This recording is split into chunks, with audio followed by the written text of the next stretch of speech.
the young and the restless spoilers.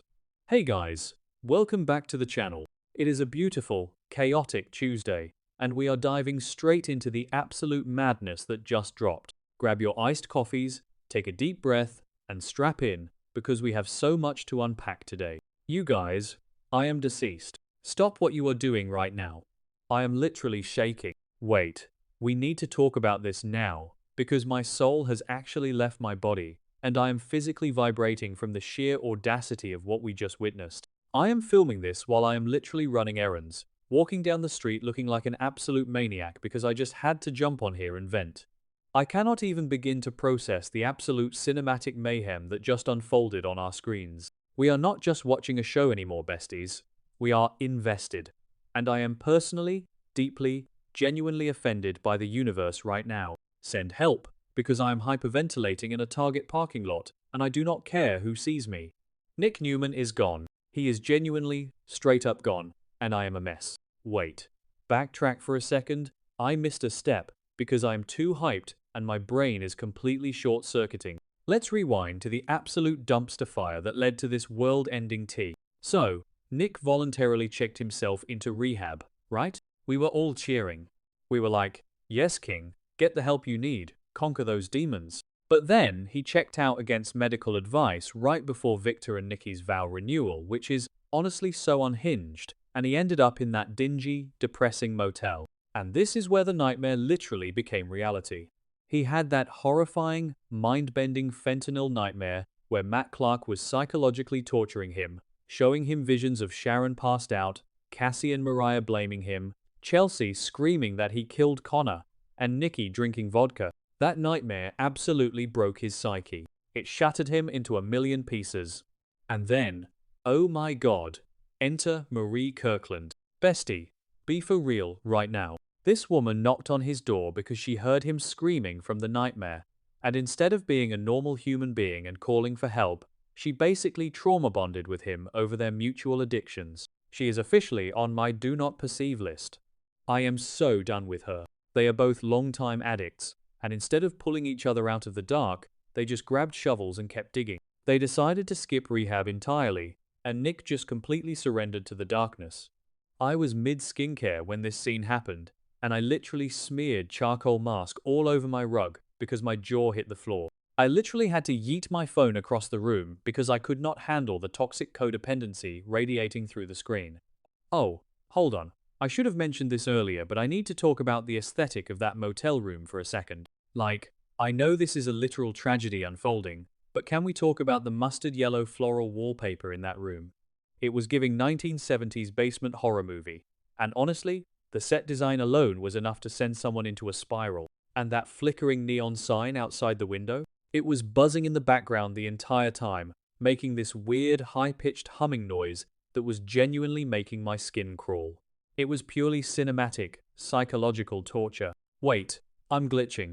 Okay, back to the main event. My brain is mush, moving on. So, Marie doesn't just enable Nick with the usual stuff. No. This absolute menace to society starts introducing him to brand new, experimental, highly lethal drugs. And Nick, our golden boy, the moral compass of the Newman family, the man who has survived so much, he just takes it. He loves it. He embraces the high because he is so desperate to escape the visions of Matt Clark and the crushing weight of his family's expectations.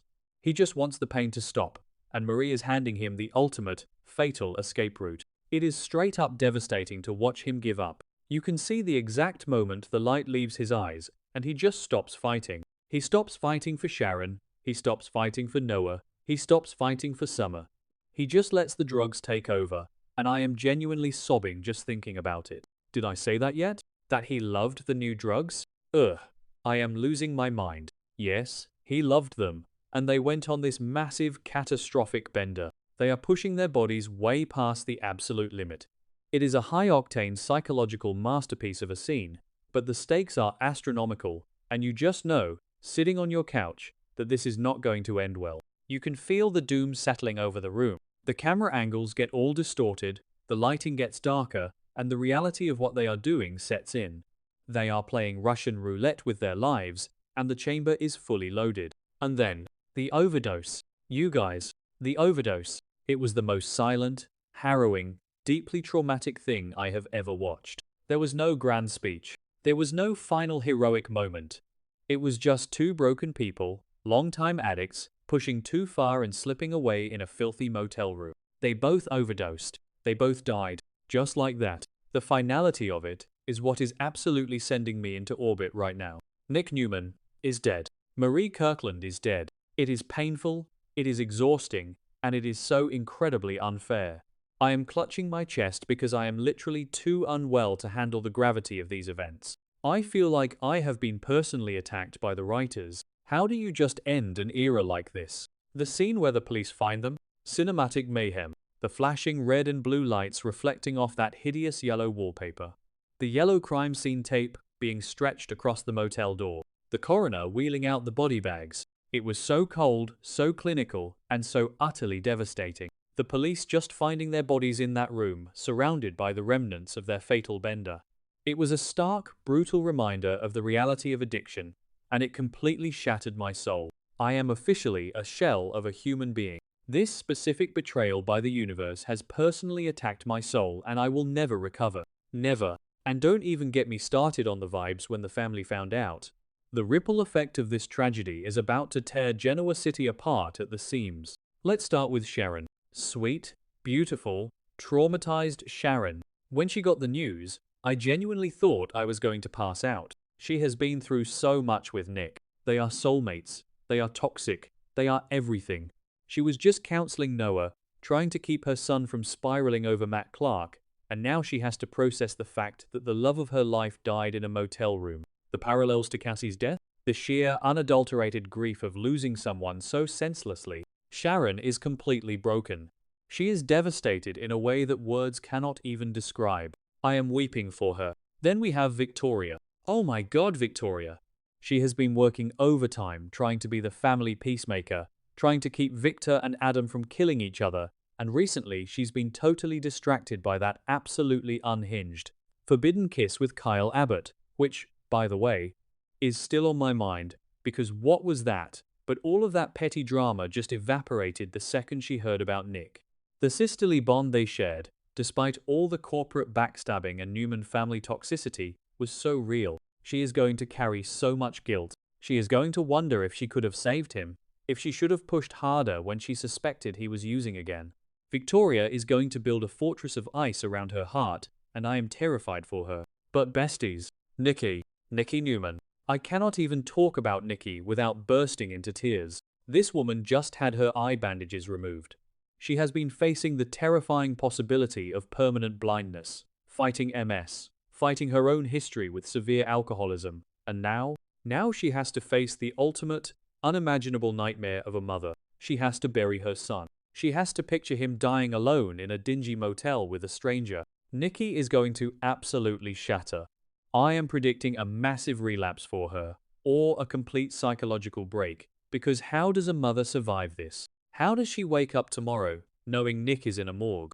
It is too much. It is genuinely too much for my fragile heart to take. And Victor.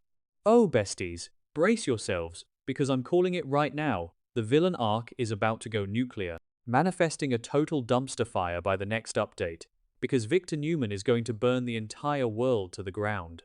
He is going to blame himself, he is going to blame Adam, he is going to blame Matt Clark, and he is going to unleash a level of wrath and vengeance that will make his past deeds look like child's play. He just agreed to a fresh start with Nikki. They were planning a romantic trip to Venice, and now they have to plan a funeral. Victor is going to find out who supplied those experimental drugs to Marie, and he is going to destroy them. The Newman Empire is going to become a war machine. I am literally pacing around my living room. Well, I was at Target, now I'm in my car. My brain is everywhere because I cannot stop thinking about the absolute void this leaves. Nick was the golden boy. He was the one who was supposed to be better than Victor. He was the one who tried to be a good father to Noah and Summer. And to have his story end not in a blaze of glory, but in a quiet, tragic, suffocating overdose, it is a masterpiece of tragic storytelling. But I hate it. I hate it so much.